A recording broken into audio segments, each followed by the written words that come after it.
祭りに行くと出店や屋台と呼ばれる小さなお店がたくさん並んでいます。これらの屋台ではお祭りでしか見かけない様々な変わった食べ物やゲームを楽しむことができます。その中でも特に面白いものを25個紹介していきます。1、ラムネ。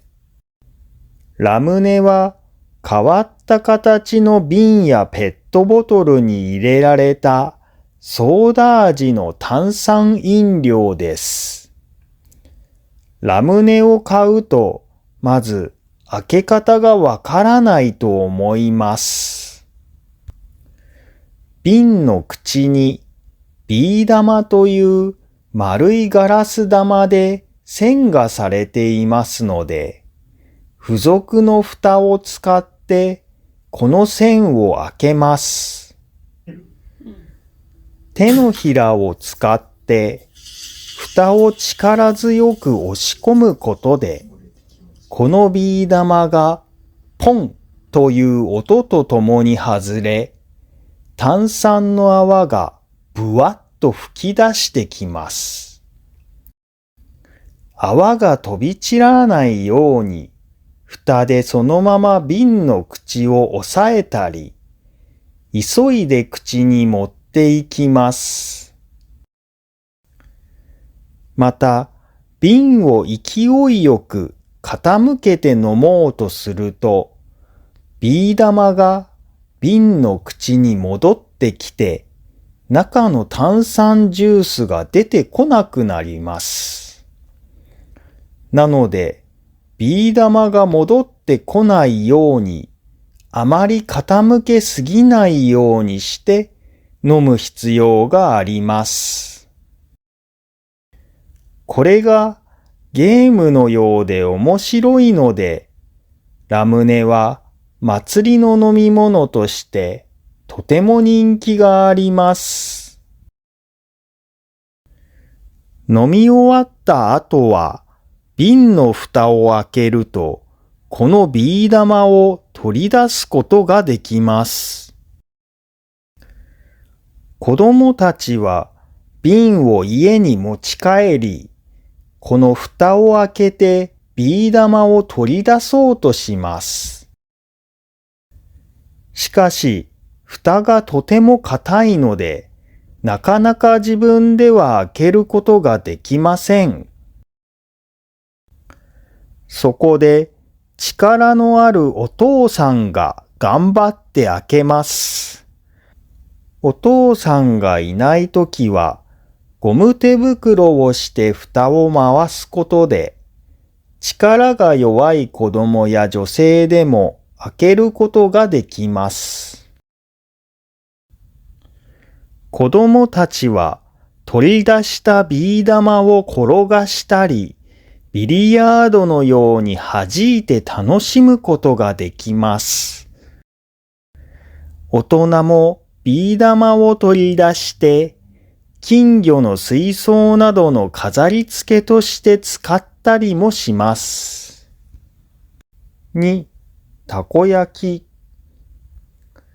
お祭りに行くと、くぼみのついた鉄板の上で、両手に持った針のような道具を使って、くるくると丸いパンケーキのようなものを作っている屋台を見かけます。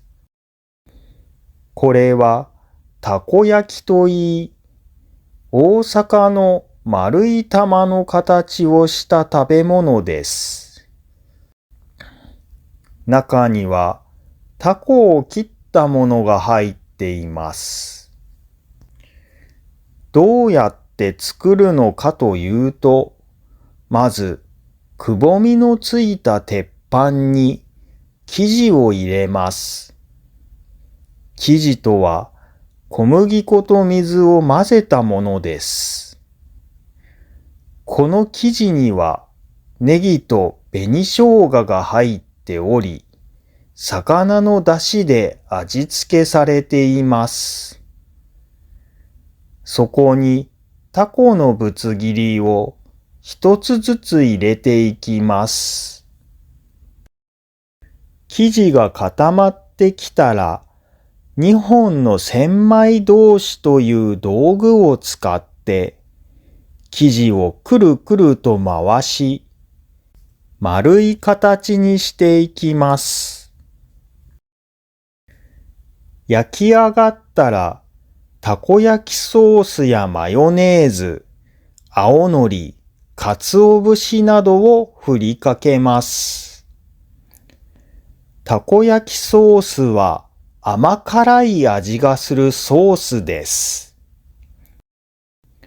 ウスターソースを元に作られたソースで、お好み焼きソースや焼きそばソースと似た味になっています。一口サイズになっているので、立ったままでも食べやすいです。中はドロッとしていて、出来たてはとても熱いので、一気に口に入れて、口内をやけどしないように注意してください。お祭りといえばたこ焼きと言われるほど、とても人気がある食べ物です。お店の前で出来上がるまで待っているときに、くるくるとたこ焼きを焼く姿を見ているのがとても楽しいです。お祭りで複数のたこ焼き屋さんがある場合、こっちのお店の方がタコが大きいから、こっちで買おうよ、などと、日本人はタコの大きさを比べてよくお店選びをします。3. チョコバナナ。お祭りに行くと、様々な串刺しにされた果物が売られているのを見かけます。その中でもお祭りの定番なのがチョコバナナです。チョコバナナはバナナ丸ごと1個を串に刺し、チョコレートを絡め、黄色やピンクのカラフルなチョコチップで飾り付けされた甘いお菓子です。さっぱりとしたバナナと甘いチョコレートの組み合わせがとても美味しいお菓子です。見た目も可愛いので、特に子供や SNS で写真をシェアしたい若い女性に人気があります。意外にもお祭りでしか売ってない食べ物なので、お祭りに来たら買う人が多いです。4. りんご飴、いちご飴。チョコバナナと並んでお祭りで人気があるのがりんご飴です。りんご飴はりんご丸ごと1個を水飴でコーティングし、それを歩きながらでも食べられるように割り箸を刺して売られているお菓子です。周りの飴はパリッとしており、りんごの爽やかな甘さととても合います。最近は同じようにいちごやぶどうを串刺しにして水飴でコーティングされたいちご飴、ぶどう飴なども売られており、外国人にも人気があります。また、これらをまとめてフルーツ飴と呼んだりもします。5、あんず飴。あんず飴は今話したりんご飴やいちご飴とはちょっと違う食べ物です。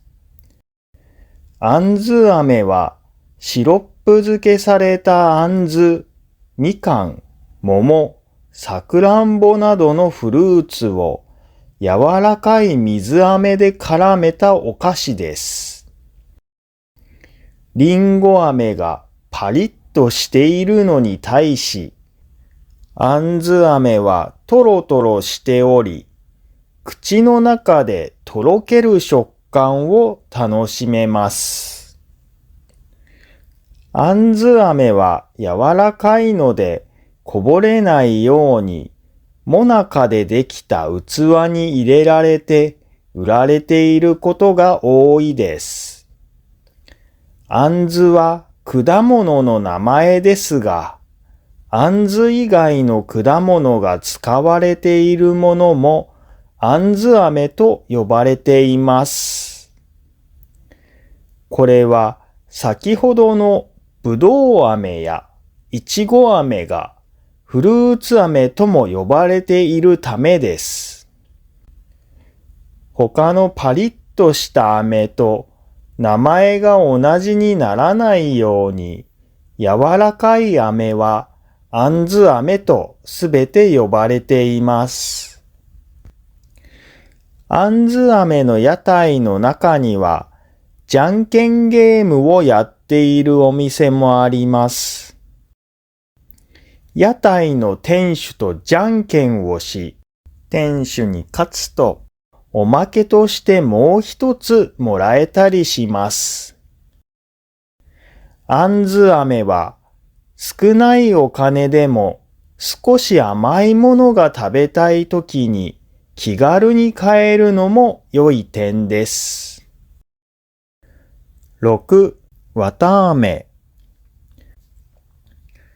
わたあめは日本に昔からある甘いお菓子で、わた菓子とも呼ばれています。砂糖を専用の機械で溶かして、蜘蛛の巣のようにとても細い糸のようにし、それを割り箸にくるくると巻きつけて作ります。綿のように軽くてふわふわしています。口の中に入れるとスーッと溶けていきます。普通は白い色をしていますが、ピンクや青、黄色など、様々な色や味があります。家に持ち帰って食べたい人向けに、大きな袋に詰めたものを買うこともできます。7、七味唐辛子。七味唐辛子は、うどんや焼き鳥、牛丼などを食べるときに、辛い味にしたい人がかける粉のことです。略して七味と呼びます。七味は7つの味という意味です。唐辛子にみかんの皮やケシの実、山椒などの香りがある植物の粉を6種類合わせて作られています。お祭りの屋台で七味唐辛子屋さんを見つけると、なんでお祭りで売ってるの？と多くの人は疑問に思います。その昔、7つの色が悪いものから守ってくれて縁起が良いと信じられていました。それがきっかけでお祭りなどの伝統行事で七味唐辛子が売られるようになったんです。七味唐辛子はスーパーでも買うことができる日本の家庭には必ずある香辛料です。では、お祭りでこの七味唐辛子を買うメリットは何でしょうか？実はお祭りの屋台で七味唐辛子を買う場合、自分の好みの調合にしてもらうことができます。スーパーで売られている七味唐辛子は辛さや風味が足りないものが多いです。しかし、屋台なら激辛にしてほしい、みかんの香りを強くしてほしいなど頼むことで、より好みの味にしてもらうことができます。また、屋台では七味を入れるための木で作られたきれいな入れ物なども売っています。特にひょうたんの形をした入れ物は普通のお店では売っておらず、とてもかわいいので、お土産として買っていく人も多いです。8. 焼きとうもろこし。とうもろこしを炭火で焼いたのが焼きとうもろこしです。お店の前を通るととても良い匂いがしてくるので、ついつい食べたくなってしまいます。多くの屋台ではバター醤油で味付けされており、とうもろこしの甘さとタレのしょっぱさ、直火で焼いた風味が食欲をそそります。9. 金魚すくい、スーパーボールすくい。お祭りでは金魚すくいやスーパーボールすくいなどの〇〇すくいというゲームの出店があります。お金を払うと紙が貼られている道具と器を渡されます。この道具を使って水の中を泳いでいる赤く美しい金魚や水の上に浮かんでいるスーパーボールや指人形などのおもちゃをすくって器に入れます。この道具に貼り付けられた紙が破れないようにそっとすくい取って器に入れることができれば、その金魚やおもちゃを持ち帰ることができます。紙が完全に破けてしまって、すくい取ることができなくなったらゲームオーバーです。昔はたくさんの金魚すくいがありましたが、最近は日本では金魚を含めてペット禁止の賃貸住宅が多くなり、金魚が取れても家で育てることが難しいので、金魚すくいは減っています。金魚すくい以外にも、切れやすい糸についた釣り針で水風船やおもちゃを釣り上げるヨーヨー釣りという似たゲームの出店もあります。このゲームも糸を切らずにおもちゃを水の外に取り出すことができれば、そのおもちゃがもらえます。10. 鮎の塩焼き。鮎という名前の魚を串刺しにし、塩を振って炭火で豪快に焼いたものを鮎の塩焼きと言います。魚の身の部分にかぶりついて食べます。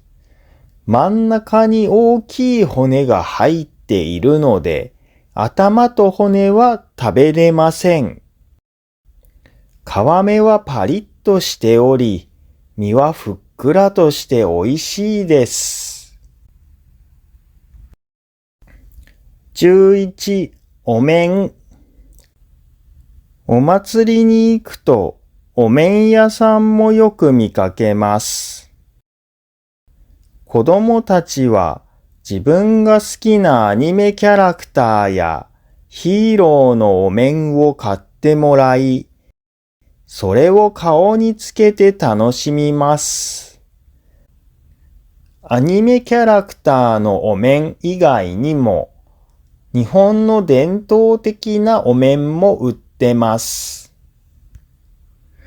神社の神様である白い狐のお面や、ひょっとこという口を尖らせたおかしな顔の男性のお面、おかめという白い女性の顔のお面や、天狗と呼ばれる鼻が大きく赤い顔の怪物のお面、般若と呼ばれる鬼のような恐ろしい顔のお面などもあったりします。伝統的な日本のお面は、海外から観光に来た時のお土産としても人気があります。ちなみにお面屋さんでは、あんず飴のじゃんけんや金魚すくいのようなゲームは何もありません。欲しいお面を指さして、これくださいと言って買うだけです。12、広島風お好み焼き。お祭りでは、広島風お好み焼きも大変人気がある食べ物です。広島風お好み焼きは、薄いクレープのような生地の上に、キャベツ、もやし、焼きそば、豚肉と卵が一緒に焼かれた食べ物です。お好み焼きソース、鰹節、青のり、マヨネーズなどで味付けされています。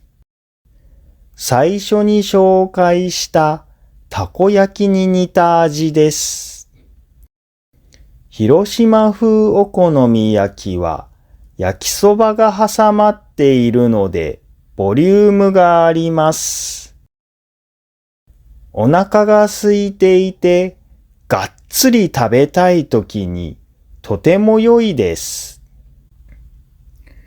大阪の人気料理にもお好み焼きがありますが、大阪のお好み焼きは焼きそばは入っていません。食べた時の食感も違います。広島風お好み焼きは家で作ろうとすると手間がかかって大変なので、お祭りの屋台で買う人が多いです。13、かき氷。かき氷は氷を細かく削ったもので、好きなシロップをかけて食べます。お祭りでは主に赤いいちご味、緑のメロン味、黄色いレモン味、青いブルーハワイと呼ばれるソーダ味のシロップなどがあります。最近は自由にシロップをかけて良い屋台が増えてきています。そういう屋台では、複数の色のシロップをかけて虹色のようにすることもできます。とても暑い夏のお祭りでは大変人気がある食べ物です。かき氷を一気に口にかき込むと頭がキーンと痛くなりますので気をつけてくださいね。14. じゃがバター。じゃがバターはふかした大きなじゃがいもに十字の切れ目を入れ、たっぷりのファットスプレッドを乗せ、塩がかけられた食べ物です。じゃがいもバターを略してじゃがバターと呼ばれています。じゃがバターのお店によっては自由にトッピングがつけられるお店もあり、トッピングにはマヨネーズ、明太マヨ、味噌、ケチャップ、醤油、コーン、キムチなどがあります。明太マヨは明太子という生の魚の卵を辛く味付けしたものにマヨネーズを混ぜたものです。買うときにそれらを自分で乗せて様々な味を楽しむこともできます。15. 型抜き。型抜きはお祭りでのみ行われる砂糖菓子を使ったゲームです。お金を払うと砂糖菓子でできた薄い小さな板を渡されます。その板には花や魚などの絵が描かれています。お店にテーブルがあり、テーブルには針が置いてあるので、その針を使ってお菓子を削っていきます。絵を割らずにきれいに切り抜くことができると、賞金がもらえるゲームになっています。割れやすい砂糖菓子ですから、絵柄が完成する前に割れてしまうことがほとんどです。型抜きが割れないように水につけたり舐めたりすると反則なので、仮に成功しても賞金はもらえません。多くの子供たちが賞金を得るために型抜きにチャレンジします。割れて失敗した砂糖菓子は食べることもできますが、そんなに美味しいものではないです。16. 今川焼き、たい焼き。ほんのり甘い生地の中にあんこなどが入っている焼き菓子を今川焼きやたい焼きと呼びます。丸い形が今川焼きで、魚の形をしたものがたい焼きと呼ばれます。魚の形をしたたい焼きの方がより周りがカリッとしています。小豆を潰して作られたあんこが入っているものが一番伝統的なものですが、最近は様々な種類があります。カスタードクリーム、チョコレートクリーム、抹茶クリームなどが入っているものもあり、どの味にするかを選んで買うことができます。歩きながらでも食べやすく、出来たてほかほかで、小腹が空いた時にもちょうど良いので、お祭りでは人気がある食べ物です。ちなみに、今川焼きは大判焼きとも呼ばれることがあります。17、大阪焼き。大阪焼きは今紹介した今川焼きと同じ形をした食べ物ですが、今川焼きと違い、中は大阪のお好み焼きの材料で作られています。キャベツや目玉焼きが生地とともに焼かれており、お好み焼きソースやマヨネーズがかけられています。お祭りのような場所でも立って食べやすいように、お好み焼きを食べやすい形に焼いて売っているのが大阪焼きです。18、フランクフルトとアメリカンドッグ。お祭りの定番としてフランクフルトとアメリカンドッグがあります。フランクフルトは串に長いソーセージを刺して焼いたものです。お店にケチャップとマスタードが置いてあるので、お好みで自分でつけることができます。日本にはフランクフルト、ウインナー、ソーセージという3つの言い方があります。お祭りで売っているような太いものをフランクフルトと言い、細くて小さいものはウインナーと呼ばれます。ソーセージはどちらにも使います。日本のソーセージには粗挽きとよく書かれています。粗挽きとは粗くひくという意味で、ひき肉の中に粒の大きい肉を混ぜてあるという意味です。この粗挽きの食感が日本のソーセージの特徴で、粗挽きと書かれているものほど噛んだ時にプリッとした噛み応えがあり美味しいです。お祭りで売られているフランクフルトも粗挽きで美味しく、海外のフランクフルトとは食感が違うので、ぜひ食べ比べてみてください。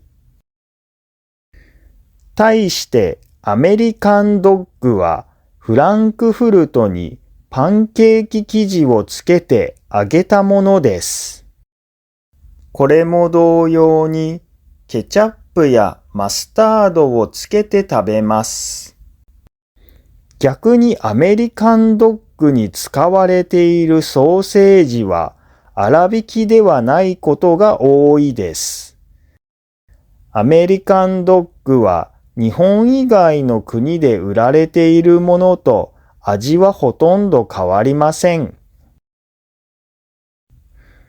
19、ベビーカステラ。ベビーカステラはほんのり甘いパンケーキ生地を小さな一口サイズにして焼いたお菓子です。ベビーカステラは今川焼きやたい焼きとは違って中には何も入っていません。ほんのり甘くて軽い食感を楽しみたい人はベビーカステラを好んで食べます。ベビーカステラは鈴の形に焼かれたものが多いですが、お店によってはいろいろな形に焼かれていることもあり、形を見るのも楽しいです。ちなみに、浅草などの一部の観光地では、このベビーカステラの生地の中にあんこが入った人形焼きというお菓子も売られています。ただ、普通のお祭りではあまりあんこ入りの人形焼きは見かけないです。20、串焼き、焼き鳥、イカ焼き。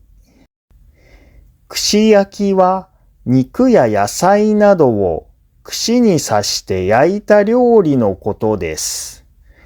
これらの串焼きは炭火で焼かれ、醤油ベースの甘辛いタレや塩などで味付けされます。串焼きの中でも鶏肉を焼いたものは焼き鳥と呼ばれます。焼き鳥は鶏の様々な部位を使ったものがありますが、お祭りでよく見かけるのはもも肉を使ったももとネギを一緒に焼いたネギマです。多くの店では塩、タレの2種類の味付けから選ぶことができます。対してイカ焼きはイカを丸ごと串に刺して焼いた料理です。その見た目に驚くかもしれません。店の近くに行くと香ばしい匂いがしてきます。塩や醤油などで味付けされ、マヨネーズを一緒にくれる店もあります。また、これらの串焼きに先ほど紹介した七味唐辛子をつけて食べるのもとても美味しいです。21、フリフリポテト。フリフリポテトは味付きのフライドポテトのことです。一つくださいと頼むと何味にすると聞かれます。店の前に塩、海苔塩、チーズ、バーベキュー、コンソメ、明太子などと書かれているので一つ選びます。海苔塩というのは青海苔と塩の2つがかけられたものです。コンソメは牛肉や鶏肉、野菜などから取っただし汁で作られた粉でバーベキュー味に似ています。明太子は先ほども説明した通り、魚の卵を辛く味付けしたものです。店主が紙袋にフライドポテトを入れ、そしてあなたが選んだ味の粉を振りかけ、その粉がフライドポテトに絡むように紙袋を上下に振ります。振る動作をフリフリと言ったりもするので、フリフリポテトと呼ばれています。フライドポテトはどこの国でも売られている食べ物ですが、お祭りのフリフリポテトは様々な味から選べるのがポイントです。22、焼き団子。串に丸い餅を刺し、タレをつけて焼いたものが焼き団子です。味付けは店によって違い、多くの店では醤油味や味噌味、もしくはみたらしと呼ばれる甘い醤油味のタレをつけて焼かれます。他にも緑色をした団子があります。よもぎと呼ばれる草を混ぜた団子で香りがあります。特によもぎはあんこと合うので、あんこが乗せられて売られていることが多いです。緑色を見ると抹茶味と思うかもしれませんが、濃い緑色の場合はよもぎ味だと覚えておいてください。焼き団子は日本の昔の食べ物で、他の食べ物に比べると味付けが素朴で少しつまらなく感じるかもしれません。お店によっては海苔が巻かれていることがあり、海苔が巻かれたものの方が風味豊かで美味しいです。日本の昔ながらの味を食べてみたい場合や、団子が好きな人にはおすすめです。団子などの餅は喉に詰まらせやすいので、一気に口に入れて飲み込もうとせず、小さく噛みちぎり、よく噛んで食べましょう。23. シャーピン、おやき。シャーピンは中国から来た食べ物です。刻んだキャベツなどの野菜やひき肉を小麦粉でできた生地で包み、酢醤油で味付けした食べ物です。周りはカリッとして中はもちもちしており、食べ応えのあるおいしい食べ物です。味は餃子に似ています。日本の餃子が好きな人ならきっとハマるでしょう。また、おやきというシャーピンより少し小さい食べ物を見かけることもあります。おやきはより和風の味で、中にはさつまいもや野沢菜という漬物が入っていたりします。より日本っぽい味を食べてみたい場合は、おやきを試してみるのも良いでしょう。24. 肉巻きおにぎり。最近お祭りでよく見かけるようになった屋台です。串にご飯をつけ、その周りを醤油味の豚肉で巻いた食べ物です。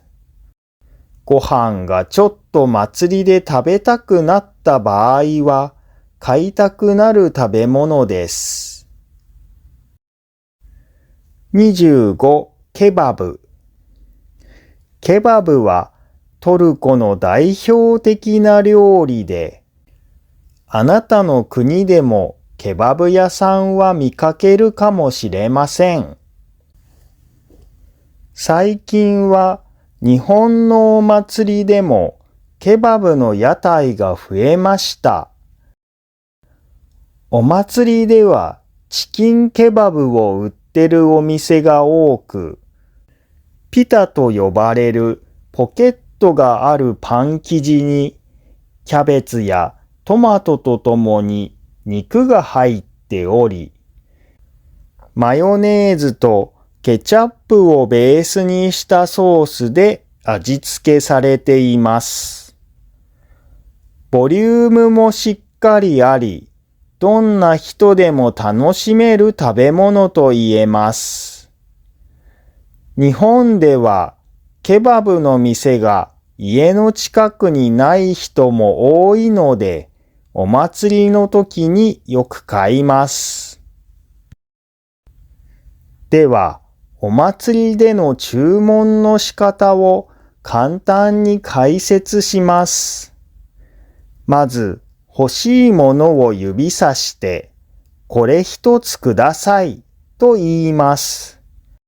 もし、袋はと聞かれた場合、ビニール袋がいるかを聞かれているので、欲しい場合はくださいと答え、いらない場合はいらないですと答えればよいです。そしてお金を払います。この時、お好み焼きのように箸が必要な食べ物の場合は、割り箸がちゃんと入っているか確認しましょう。多くの屋台では割り箸はお客さんが自分で取れるように置かれているので、必要な数の割り箸を自分で取ります。割り箸は引っ張ることで2つに割れて箸として使えるようになります。というわけで、今回はお祭りで見かける変わった食べ物やゲームを紹介してきました。ちなみに日本のお祭りの屋台では今も現金でしか支払いができません。クレジットカードや QR コード払いなどは使えないので、現金を持っていくことを忘れないでくださいね。これからも日本語の上達に役立つビデオを作っていきますので、チャンネル登録といいねをお願いいたします。コメントもお待ちしております。ではまた次回お会いいたしましょう。ご視聴ありがとうございました。